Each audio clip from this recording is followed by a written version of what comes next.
Leadership in family and in church is a good thing, but there is such a thing as too much leadership. The reason is because it disempowers the person being led and relieves them of responsibility. Now, I don't know, I may have invented a new word there. You have probably heard of empowering people. What I'm talking about is disempowering people.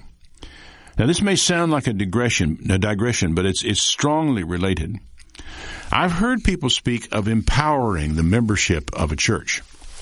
The problem with this idea is it assumes that you have power to give, and if you have the power to give it, you also have the power to take it away. It's your power. The real challenge is not to empower people. The real challenge is to not disempower people. Churches, husbands, wives, children, to not relieve people of the responsibility that is theirs by right and design. We must not relieve the people of our churches. We must not relieve our husbands or our wives or even our children of their responsibility by too much leadership.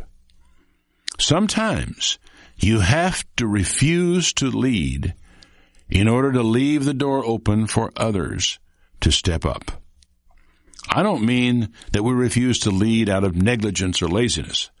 I am talking about that moment when you are tempted to do it for them and you refuse.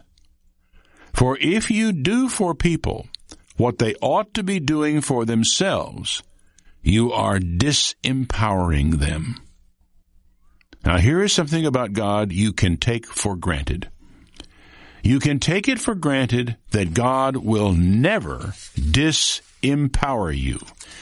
He will do very little that relieves you of the responsibility for your actions. Over the years, I have the distinct impression that God has a stark aversion to meddling in our affairs. Now, that doesn't mean He's not interested. What it means to me is that He is very interested in how we handle the challenge. For God is playing for very high stakes here. He isn't looking for specimens for His zoo.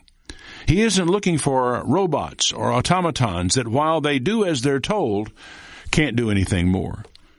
He isn't looking for slaves, although we may describe ourselves as His bondservants. That's not what He's looking for.